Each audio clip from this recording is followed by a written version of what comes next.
नमस्कार किसान भाइयों, कैसे हैं आप लोग। उम्मीद करता हूं सकुशल आनंद मंगल होंगे आप सभी लोग। किसान भाइयों, आज के इस वीडियो में हम बात करेंगे धान की स्वस्थ नर्सरी कैसे तैयार की जाती है। धान की नर्सरी तो हम प्रत्येक वर्ष डालते हैं, परंतु उसमें आपने देखा होगा जब आपकी धान की नर्सरी निकल आती है या जमा की जाती है और लगभग 8 से 10 दिन के आसपास की हो जाती है तो उसके अंदर पीलापन आ जाता है, पौधे छोटे बढ़ जाते हैं, कभी कभी पौधे सूख जाते हैं, झुलसा जाते हैं और पौधों की पत्तियां सफेद या कबरी पड़ जाती है, जिससे स्थायी रूप से धान की नर्सरी के अंदर पीलापन आ जाता है। तो धान की नर्सरी के अंदर ये सारी कमियां हमारी गलती से आती है, क्योंकि जिस समय हम धान की नर्सरी तैयार करते हैं, धान की नर्सरी डालते हैं या धान की नर्सरी की बुआई करते हैं, उस समय हम कुछ गलतियां कर जाते हैं जिससे हमारी धान की नर्सरी अच्छे से नहीं चल पाती है या यूं कहें कि अच्छे से ग्रोथ नहीं कर पाती हैं और हमारी धान की नर्सरी पीली पड़ जाती है या कबरी हो जाती है। परंतु किसान भाइयों, आज के इस वीडियो में मैं जो आपको धान की नर्सरी डालने का तरीका बताऊंगा, यदि आप इस तरीके से अपने खेत के अंदर धान की नर्सरी तैयार करते हैं या मेरे द्वारा बताया गया टिप्स आप फॉलो करते हैं और जैसे मैं आपको बता रहा हूं उस प्रकार से आप अगर अपने खेत के अंदर नीति अपनाते हैं तो आपकी धान की नर्सरी लगभग 18 से 20 दिन में रोपाई के लिए पूरी तरह से तैयार हो जाएगी और उसके अंदर जो पौधे रहेंगे वो मोटे रहेंगे, मजबूत रहेंगे और नर्सरी एकदम काली रहेगी और आपकी नर्सरी के अंदर कोई भी बीमारी नहीं रहेगी। तो आज के इस वीडियो में धान की नर्सरी के बारे में संपूर्ण चर्चा करेंगे कि धान की नर्सरी को किस प्रकार से डालें, उसमें कौन कौन से खादों का प्रयोग करें, धान के बीज को कैसे तैयार करें और उसके अंदर सिंचाई व्यवस्था क्या रखनी है जिससे धान के अंदर कोई बीमारी ना लगे और नर्सरी की ग्रोथ अच्छे से चल सके। तो किसान भाइयों, सबसे पहले हम बात कर लेते हैं जिस समय हम धान की नर्सरी डालते हैं या हमें लगभग 1 एकड़ धान की नर्सरी डालने के लिए हमें कितनी जमीन तैयार करनी है, यानी कि जो क्यारी होती है वो कितनी बड़ी बनानी है। तो किसान भाइयों, यदि आप लगभग 5 से 6 किलोग्राम हाइब्रिड बीज की नर्सरी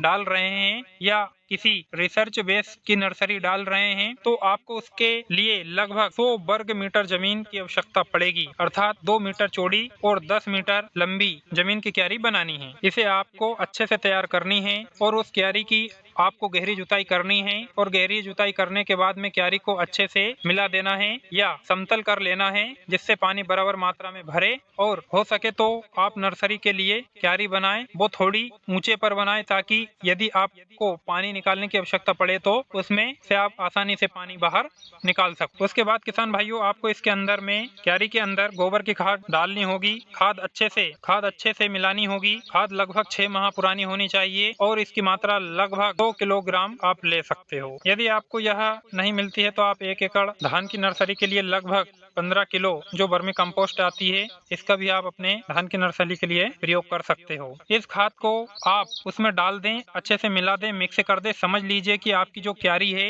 वो तैयार हो चुकी है। अब किसान भाइयों, इसके अंदर आपको करना क्या है, रासायनिक खाद का भी हमें कुछ प्रयोग करना होगा। रासायनिक खादों में किसान भाइयों आपको लेकर के आना है एनपीके या डीएपी, इसमें से कोई सा भी एक मिल जाए। आपको एनपीके मिल जाए या डीएपी मिल जाए, इसकी मात्रा आपको लगभग 3 किलोग्राम लेनी है। दूसरा, इसके साथ आपको ऐड करना है यूरिया की मात्रा आपको लगभग 500 किलोग्राम लेनी है, लगभग 5 से 6 किलो धान के लिए। और तीसरा, इसके अंदर आपको ऐड करना है कार्डम हाइड्रोक्लोराइड 300 किलोग्राम लेना है। किसान भाई, यह सभी खाद आपको लगभग 5 से 6 किलोग्राम धान के बीज के लिए पर्याप्त साबित होगी। यानी कि मान लीजिए आपने 1 एकड़ के लिए नर्सरी डाली है और इसके अंदर लगभग 5 से 6 किलोग्राम धान का बीज लिया है तो आपको इन्हीं खादों का प्रयोग करना है और ये खादें आपको उसी जमीन के अंदर डाल देनी है या बखेर देना है। किसान भाइयों, बखेरने के बाद आपको उसके अंदर पानी भर देना है। पानी अच्छे से एक साथ भरा या यूं कहें कि समतल भरा रहना चाहिए सही तरीके से। और पानी को भरने के बाद उसमें आपको अच्छे से पाटा लगाना है, यानी जिस प्रकार से आप पाटा लगाओगे तो इससे हमारी धान की नर्सरी में समतल पानी भरा रहेगा, जिससे खरपतवार भी नियंत्रण होने की संभावना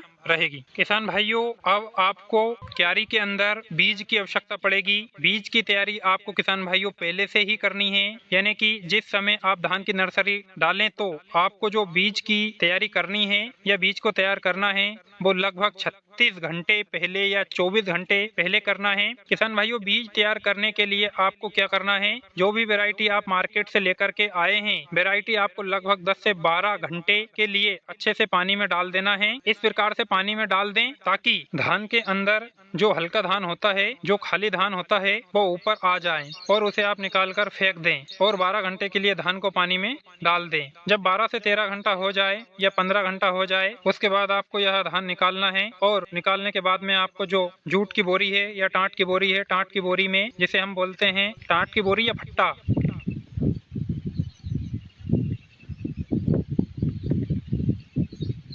और उस बोरी को आपको पानी में भिगो लेना है। जब ये पानी में भीग जाए तो इसके अंदर जो आपको बीज भिगोया था, जो बीज आपने पानी में भिगोया था, उसे आप इस बोरी के अंदर डाल दें। बोरी के अंदर डालने के बाद में आपको बोरी पोटली बांध देनी है या मुंह बांध देना है। मुंह बांधने के लगभग 24 घंटे के लिए किसी बंद कमरे में आप इसे रख दें। 24 घंटे के बाद आप देखेंगे कि इसके अंदर कुछ अंकुरण निकल आए हैं या ये जो धान का बीज है वो पूरी तरह से तैयार है। किसान भाइयों, अब जो आपने क्यारी तैयार की थी, जिसके अंदर आपने पानी भरा था, पाटा लगाया था, पाटा लगाने के तुरंत बाद आप इस धान को इस प्रकार से अच्छे से बखेर दें, अच्छे तरीके से बखेर दें ताकि जो धान हमारा वो समान मात्रा में सब दूर सभी स्थान पर बरोबर मात्रा में रहे। किसान भाइयों, बीज की मात्रा एक जगह ज्यादा या कम नहीं करनी है, इस बात का विशेष ध्यान रखें। अब किसान भाइयों, सबसे मेन व्यवस्था होती है पानी देने की। जो किसान भाई नर्सरी डालने के लगभग 4 से 5 दिन तक धान की नर्सरी या धान की सिंचाई व्यवस्था अच्छे से रखते हैं या सिंचाई व्यवस्था की देखरेख अच्छे से रखते हैं, तो मान लीजिए कि आपकी धान की नर्सरी लगभग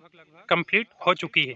और एक बात और किसान भाइयों, आप जब भी धान की नर्सरी में बीज छिड़कें तो ध्यान रहे आपको बीज शाम के टाइम ही छिड़कना है, क्योंकि धूप में यदि आप डालोगे तो पानी गर्म हो जाता है और जो हमारे धान के अंदर अंकुरण होते हैं वो पानी में गर्म होकर सूख जाते हैं या धंस जाते हैं। तो इसलिए आप इसे ध्यान रखें, जब भी आप नर्सरी डालें तो शाम के समय डालें, दोपहर या सुबह के समय नर्सरी नहीं डालें। इससे आपकी धान की नर्सरी का जमाव होता है जो बहुत ही शानदार रहेगा। अब किसान भाइयों, आपकी धान की नर्सरी डल चुकी है। अब आपको लगभग 5 से 6 दिन तक इसकी जो देखभाल करनी है वो बहुत ही अच्छे से करनी है, क्योंकि सारी नर्सरी का खेल यहीं से शुरू होता है। यदि आप इन 5 दिन में अच्छे से ध्यान रखते हैं तो आपकी धान की नर्सरी में कोई बीमारी नहीं आएगी। किसान भाइयों, आपको 24 घंटे के अंदर अपनी धान की नर्सरी की सिंचाई करनी है। पानी हल्की मात्रा में देना है। यदि ज़्यादा पानी भरा है तो आप उसे निकाल दें और अगले 24 घंटे में फिर दोबारा से इसके अंदर पानी भर दें। आपको लगभग 3 से 4 बार ये काम करना है जब तक आपकी धान की नर्सरी लगभग 1 से 1.5 इंच की ना हो जाए, तब तक आपको ये काम करना है। इससे क्या होगा कि किसान भाइयों, आपके जो धान के बीज थे